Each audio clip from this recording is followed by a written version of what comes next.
Today's video is kind of two for one. I'm going to be out doing some photography by the sea early in the morning again, but I've also got a new lightweight travel tripod that I've been sent to review, so I'm going to be doing that as well.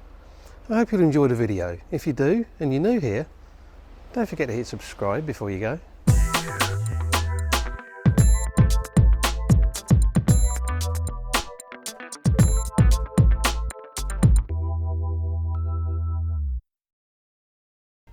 Lightweight travel tripods are a compromise. In order to be lightweight and portable, you have to make some sacrifices, and those sacrifices normally come with size and stability in use. Now, K&F Concept, who have sent me this new travel tripod of theirs to review, and I'll put the model number here, they are telling me that this is more stable than most travel tripods, so I want to put that to the test. There are times when weight is a significant factor, and having a good lightweight tripod can be really useful. Now obviously, normally if weight is a big factor, I would also be bringing my lightweight camera gear, but today, because I want to really give this tripod a proper test out, I've brought my big full frame gear instead, because I want to see how it copes with that, because if it can cope with the weight of that, it can certainly cope with lighter weight cameras.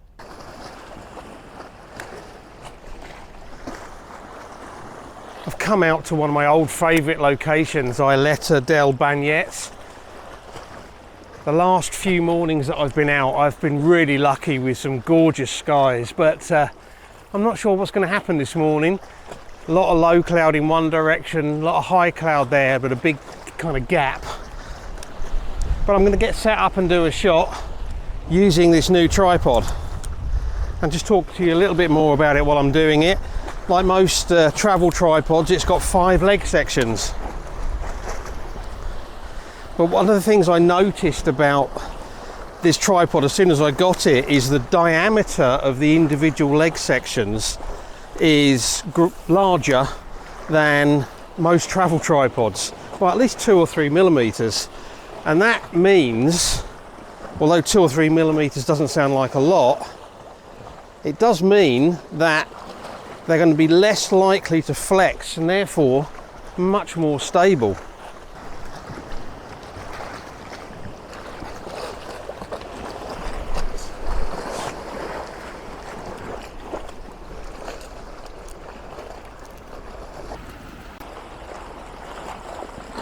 I've got my first image set up and running. It's a 3-minute exposure, about 28mm, with a reverse ND grad in to hold back the brightest part of the sky. So we'll see how the tripod holds up, you know, slightly breezy conditions. And in the meantime, let me just tell you a little bit more about the tripod. Despite the slightly chunkier legs, when it's in the carry position, if you like, folded up, it's remarkably slim, and a lot of that is down to the shape and design of the center column, which is hexagonal rather than round, and that means that it's possible to basically fold the legs in much tighter than you would do on another tripod.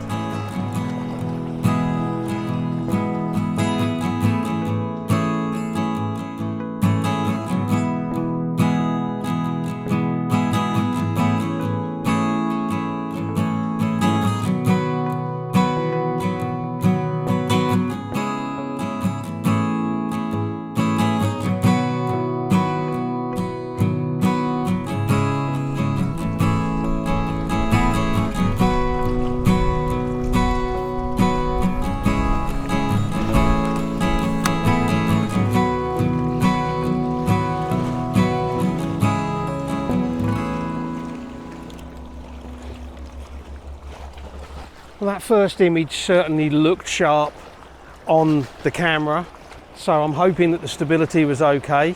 That was a 3-minute exposure at about 28mm. I've moved around to a different area now, because although that image was okay, I don't think the composition was that great. And I'm just doing something else now, kind of shooting I've got the tripod, the bottom legs of the tripod retracted, not because of stability, but just because I needed to be a little bit lower for this composition. And I'm kind of shooting across part of the old Roman baths, Roman fish farm here, the baths of the Queen. And unfortunately, what we've got is a big area of clear sky over to one side and cloud over the other, so it's not an ideal angle. But again, I'll shoot it, you know, it'll probably be an okay image, but it's not going to be fantastic. Kind of trying to run for about, I don't know, 16 seconds, I think, probably with the ISO down, and again with the reverse grad in, just to hold back that bright part of the sky.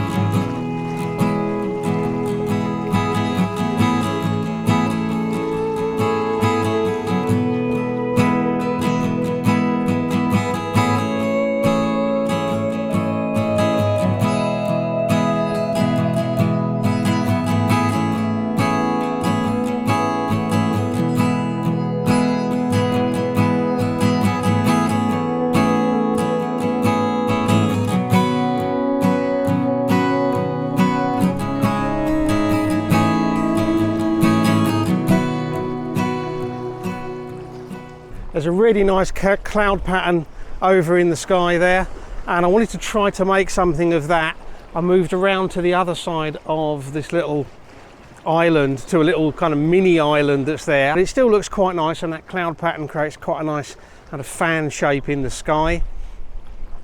I'm going for just a 2-second exposure. I've put a 3-stop hard-edged ND grad in because the sky is quite bright, and I'm going to grab the shot quick before the colour goes.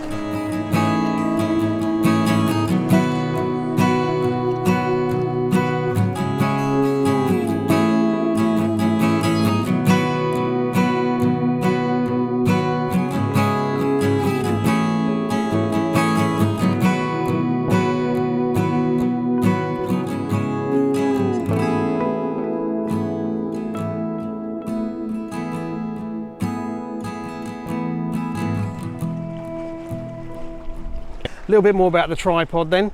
That hexagonal center column that I talked about earlier can be very quickly removed from the tripod, flipped over and inverted so that you can hang the head and therefore the camera under the tripod for very, very low shooting. What you can't do, as far as I can see, and I'm pretty sure I've checked it all out, is you can't mount the head directly on the tripod, so you can't use it without the center column. But to be honest, even with the center column in the normal upright position, you can get pretty low down with this. So in most cases, I don't think it's going to be too big of a problem. I'm thinking I might want to try a telephoto shot, maybe with a slight long exposure. So I'm going to do that now. And then we'll talk a little bit about the head on this tripod. Okay, I'm shooting the scene with the 70-200, 200mm, 6-stop ND filter, f13, 30 seconds. It's just really looking out to the Sierra Lada with just the sort of the vague shape of some of the buildings of Benidorm in front of it and the sky up above. I'm doing it more, to be honest, as a test of how the tripod holds up with, you know, my biggest normal lens on, which is the 70-200. So with the 70-200 and the camera, we've got about 2.5 kilos sitting on here. It's a little bit breezy, so if that holds up nice and sharp, then that's a pretty good stability test. It's just finished now. I can't see any signs of blur in there.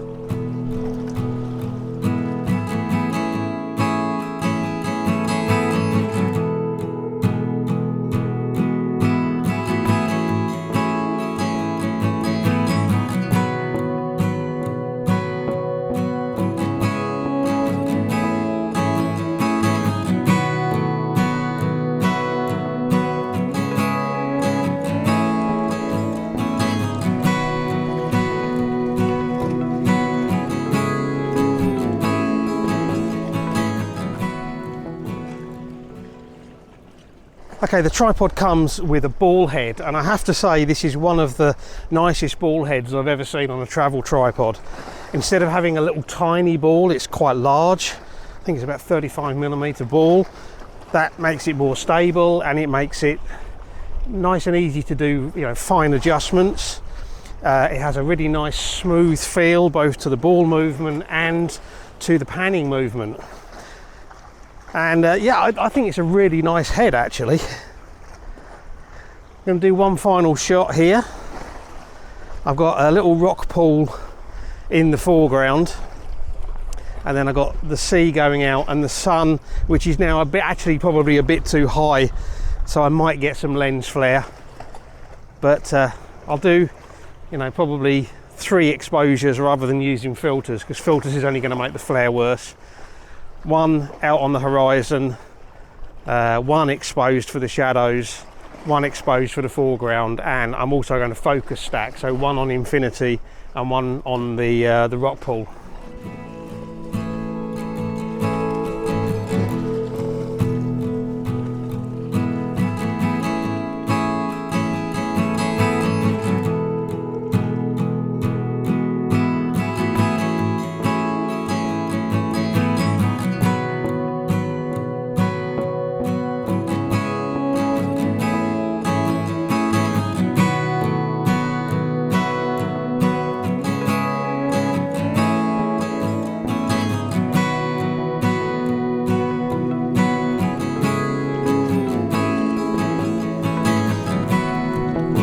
Quick bit on additional features on this tripod. There's a hook on the bottom of the center column if you need to hang a bag or some weights off of it for extra stability. You can remove the feet, they screw in, so if you wanted to replace them with spikes or something like that, you could do that. There's 2 threaded holes just underneath where the head sits, where you can mount little attachment arms, which I believe K&F Concept also sell. Presumably to mount things like phones or maybe a GoPro or, you know, various bits and pieces. One of the legs unscrews, and you can take the head off, mount it onto the top of that leg. Somebody blasting a horn over in the marina. You can mount it into the top of that leg, and you've got a monopod should you want one of those. So it's some nice additional features on here. The tripod itself, I'm actually impressed with it. I mean, subject to getting the images back on the computer and making sure that, you know, there's been no camera shake or anything like that from a lack of stability, which, looking at the back of the camera, I don't think there has been, but I'll let you know if there has. This is actually remarkably stable and solid for such a small tripod. It is still a travel tripod, so it's not going to have quite the resistance, you know, to wind or, you know, other factors as a big, you know, as a big tripod, maybe a, you know, 3-leg section tripod, but it's pretty solid. The carbon fiber feels nice, the twist locks feel nice, the ball head is very nice. I'm actually pretty impressed with it. Now, there are a couple of things maybe that, you know, not so good or not as good as they could be. It would be nice if you could use the tripod without the center column at all, so take it out and attach the ball head directly to the tripod, but that's a minor thing. You can get pretty low down even with it, the center column in there.